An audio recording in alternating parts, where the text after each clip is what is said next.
In the summer of 1892, William James gave a series of talks to the schoolteachers of Cambridge, Massachusetts.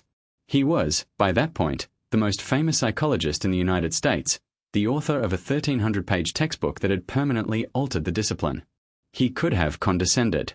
He could have translated the work of the laboratory into a simplified form and handed the teachers their marching orders. He did neither. What he did instead was more unusual and more valuable. He thought carefully about what it actually meant to be in a classroom with a group of children, what was genuinely difficult about that situation, what psychology actually had to offer, and what it did not.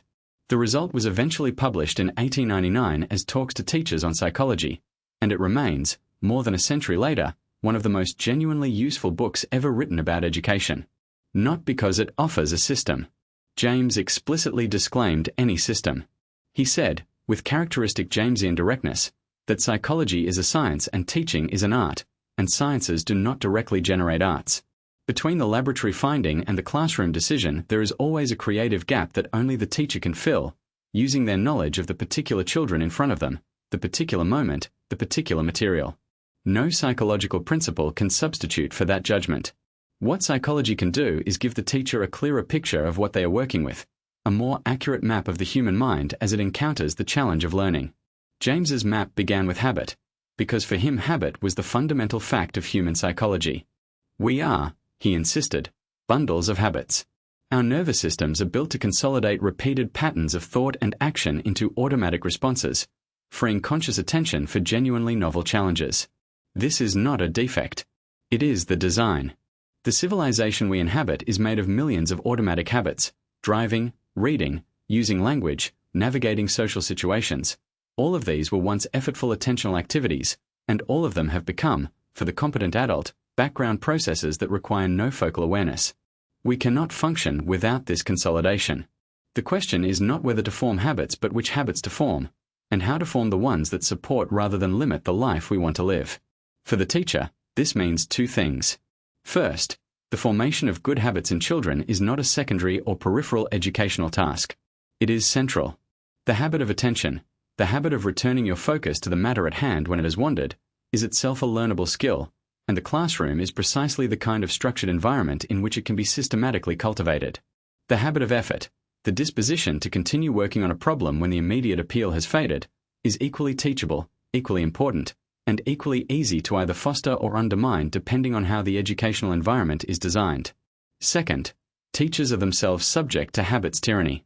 They can fall into routines of presentation, response, and expectation that become self-sealing.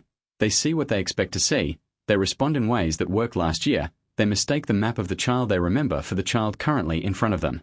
James was gently but firmly insistent that the professional teacher needed to keep their own habits under periodic review, to ask not just whether the students were learning but whether the habits of teaching were serving the students or merely serving the teacher's comfort. But James's most important contribution to educational thought may be his treatment of attention. He was acutely aware of what he called the selective character of consciousness, the fact that we can only be fully present to a small portion of the information available to us at any moment, and that consciousness is constantly choosing what to attend to, what to emphasize, what to let recede. In children, this selective capacity is less trained and less stable than in adults.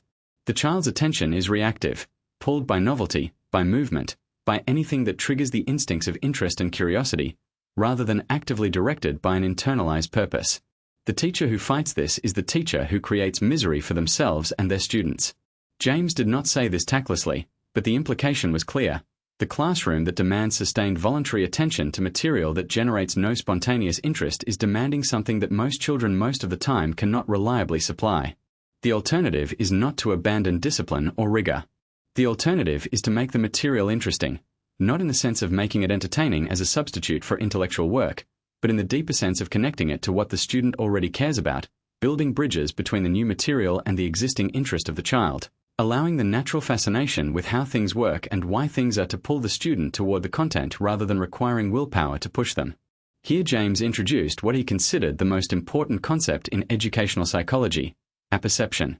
By this he meant the process by which new knowledge is assimilated into existing knowledge structures. Information presented in isolation, without connection to what the student already knows and cares about, passes through consciousness like water through a sieve. Information that can be hooked to existing interests and concepts is retained, integrated, made genuinely the student's own. The teacher's art, in James's account, is largely the art of apperception, finding the connecting bridges, the analogies, the examples that allow new material to enter the student's existing mental world rather than remaining external to it. James had a profound respect for the complexity and individuality of the teacher's task.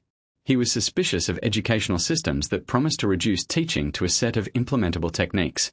The best teachers, he observed, operated by something more like artistic intuition than algorithmic procedure. They read the room, they sensed when engagement had ebbed, they found the unexpected angle that suddenly made the material live for a student who had seemed unreachable. This intuition could not be fully captured in a manual, but it could be informed by a clearer understanding of what was actually happening in the minds of the students in front of them. Over a century later, cognitive science has provided the empirical foundations for nearly everything James was saying by introspection and close observation. We know, in neurological detail now, why spaced repetition beats mass practice for retention, why emotional engagement enhances memory consolidation, why the ability to explain something to another person is the gold standard test of genuine understanding. We know that attention is a depletable resource and that its depletion follows predictable patterns.